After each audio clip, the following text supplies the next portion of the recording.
பொள்ளாச்சி சுற்றுவட்டார பகுதியில் சரித்திர பதிவேடு குற்றவாளிகள் 5 பேர் கைது செய்யப்பட்டனர். பொதுமக்களுக்கு அச்சுறுத்தல் ஏற்படுத்தும் செயல்பாடுகளில் ஈடுபட்டு வந்த தேவராஜ், முகமது சல்மான், கிருஷ்ணமூர்த்தி, பிரவீன்குமார் உள்ளிட்ட 4 பேர் காவல்துறையினர் அதிரடியாக கைது செய்து பொள்ளாச்சி கிளைச்சிறையில் அடைத்தனர். மேலும் ஒருவர் உடல்நிலை பாதிப்பு காரணமாக பிணையில் விடுவிக்கப்பட்டார். சென்னை கொடுங்கையூரில் கஞ்சா கைமாற்ற வந்த பெண் உட்பட 2 பேர் கைது செய்யப்பட்டனர். ரகசிய தகவலின் அடிப்படையில் கண்ணதாசன் நகர் பேருந்து நிலையத்தில் ஆய்வுக்கு சென்ற காவலர்கள் சந்தேகத்திற்கிடமான வகையில் நின்றிருந்த பெண்ணை பிடித்து விசாரித்தனர். அப்போது குளத்தூரைச் சேர்ந்த சூர்யா என்பதும் கிஷோர் என்பவரிடம் கொடுக்க 2 கிலோ கஞ்சா கொண்டு வந்திருப்பதும் தெரியவந்தது. இதனையடுத்து சூர்யா, கிஷோர் இருவரையும் காவல்துறையினர் கைது செய்தனர்.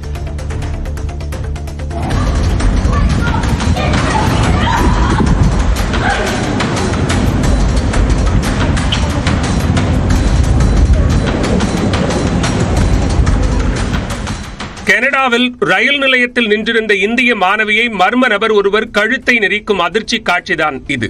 இந்தியாவைச் சேர்ந்த ஏராளமான மாணவர்கள் பல்வேறு நாடுகளுக்கு சென்று கல்லூரி படிப்பை படித்து வருகின்றனர். கனடாவின் போவேலி கல்லூரி ரயில் நிலையத்தில் நின்றிருந்த இந்திய மாணவியை பொதுவெளியில் மர்ம நபர் ஒருவர் கொடுமையாக தாக்கிய வீடியோ காட்சி வெளியாகி அச்சத்தை ஏற்படுத்தியுள்ளது. சென்னை அம்பத்தூரில் செயல்படும் டாட் டிசைனர் பள்ளியில் நடந்த நவீன ஆடை வடிவமைப்புக்கான மாநாட்டில் சுற்றுச்சூழலை பாதுகாக்கும் வகையிலான ஆடைகள் குறித்து விழிப்புணர்வு ஏற்படுத்தப்பட்டது. ஐடியா 2025 என்ற பெயரில் நடந்த 2 நாட்கள் மாநாட்டில் 5க்கும் மேற்பட்ட தொழில் நிறுவனங்கள் பங்கேற்று ஆடை வடிவமைப்பு பற்றியும் துறை சார்ந்த நுணுக்கங்கள் குறித்தும் மாணவ மாணவியர்களுக்கு எடுத்துரைத்தனர். இந்த மாநாட்டில் டாட் பள்ளி மாணவ மாணவியர்கள் உருவாக்கிய வித்தியாசமான ஆடை வடிவமைப்புகள் காட்சிப்படுத்தப்பட்டன. டையிங் பண்ண தண்ணியை ரிவர்ல ஆற்றுலலாம் போடாம அதை திருப்பி ரிவர்ஸ் பண்ணி யூஸ் பண்றாங்க. ஸோ அதுதான் நாங்கள் இங்கே கான்செப்ட் பண்ணியிருக்கோம். தஞ்சாவூர் மாவட்டம் ஐயம்பேட்டையில் உள்ள பிரசன்ன ராஜகோபால சுவாமி கோவில் அறங்காவலர்கள் குறித்து அவதூறு கருத்து பரப்பியதாக விஸ்வ இந்து பரிஷத் அமைப்பின் மாநில அமைப்பாளர் சென்னையில் கைது செய்யப்பட்டார். பிரசன்ன ராஜகோபால சுவாமி கோவிலின் புதிய அறங்காவலர்கள் குழுவில் இஸ்லாமியர் ஒருவர் இடம்பெற்றுள்ளதாக சிவகாசியைச் சேர்ந்த சரவண கார்த்தி தனது முகநூல் பக்கத்தில் பதிவிட்டுள்ளார். இது தொடர்பாக கடந்த 20ஆம் தேதி ஐயம்பேட்டை காவல் நிலையத்தில் புகார் அளிக்கப்பட்ட நிலையில் சரவண கார்த்தியை தனிப்படை காவலர்கள் கைது செய்துள்ளனர். திண்டுக்கல் கிளைச்சிறை அருகே இருசக்கர வாகனத்தில் மிஷின் வைத்து தடை செய்யப்பட்ட லாட்டரி சீட்டுகள் கள்ளச்சந்தையில் விற்பனை செய்யப்படுவதாக புகார் எழுந்துள்ளது. மக்கள் நடமாட்டம் மிகுந்த பகுதியில் எந்தவித அச்சமும் இன்றி செல்போன் மூலம் நம்பர்களை பதிவு செய்து லாட்டரி டிக்கெட்டுகள் விநியோகம் செய்யப்படுகின்றன. இது தொடர்பான வீடியோ காட்சி வெளியான நிலையில் நடவடிக்கை எடுக்க வேண்டும் என்று மக்கள் கோரிக்கை விடுத்துள்ளனர்.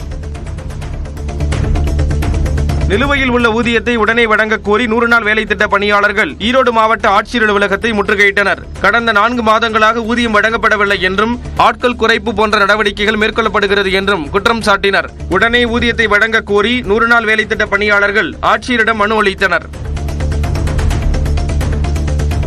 நடப்பு டாடா ஐபிஎல் சீசன் கோலாகலமாக தொடங்கி நடைபெற்று வரும் நிலையில் ஜியோ ஸ்டார் அதன் பிரபல போட்டியான ஜீட்டோ தந்தநாதன் மீண்டும் வந்துள்ளதாக அறிவித்துள்ளது. ஜீட்டோ தந்தநாதன் என்பது ஜியோ ஹாட்ஸ்டாரில் இலவசமாக விளையாடப்படும் போட்டியாகும். டாடா ஐபிஎல் போட்டிகளை நேரடியாக பார்த்து பரிசுகள், பிரம்மாண்ட கூப்பன்களை வெல்லலாம். எஸ்யூவிக்கள், ஸ்மார்ட் டிவி, குளிர்சாதன பெட்டிகள், சலவை இயந்திரங்கள், மைக்ரோவேவ் ஓவன்கள் உட்பட 7500க்கும் மேற்பட்ட பரிசுகளை வெல்லலாம் என அறிவிக்கப்பட்டுள்ளது. சென்னை சேப்பாக்கம் மைதானம் தனது மனதுக்கு மிகவும் நெருக்கமானது என்றும் அங்கு விசிலுடன் ரசிகர்கள் அளிக்கும் ஆதரவு அதிக உற்சாகப்படுத்தும் என்றும் இந்திய கிரிக்கெட் அணியின் முன்னாள் கேப்டன் மகேந்திர சிங் தோனி தெரிவித்துள்ளார். ஜியோ ஹாட்ஸ்டாரில் தி எம்எஸ்டி எக்ஸ்பீரியன்ஸ் என்ற நிகழ்ச்சியில் பேசிய அவர், இன்னும் எவ்வளவு நாட்களுக்கு ஐபிஎல் விளையாடுவேன் என்று தெரியாது என கூறினார். ஆனால் ரசிகர்கள் தன் மீது காட்டும் அன்பும் ஆதரவும் வியக்கத்தக்கது என்றும், ஒரு விளையாட்டு வீரராக விரும்புவதும் எதிர்பார்ப்பதும் ரசிகர்களின் இந்த பாராட்டைத்தான் என்றும் அவர் கூறினார். தாய்மொழியில் கிரிக்கெட் வர்ணனையை கேட்பது குறித்த கேள்விக்கு அது ஒரு தனி உணர்வு என்று பதிலளித்தார்.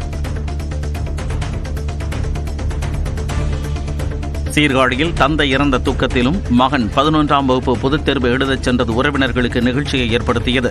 சீர்காழி அருகே அகர திருக்கோலக்கா தெருவைச் சேர்ந்த செல்வம் நேற்றிரவு உயிரிழந்தார். இரவெல்லாம் குடும்பத்தினர் அழுது சோர்வடைந்த நிலையில் மகன் பிரதீஷ் கனத்த இதயத்தோடு தந்தையின் சடலத்தை வணங்கிவிட்டு பள்ளிக்கு சென்று 11ஆம் வகுப்பு பொதுத் தேர்வு எழுதினார். பின்னர் நண்பர்கள் அவரை வீட்டிற்கு அழைத்து வந்தபோது தந்தையின் உடலைக் கண்டு பிரதீஷ் அழுதபோது குடும்பத்தினரும் மனமுடைந்தனர். பின்னர் இறுதிச் சடங்கு நடைபெற்றது.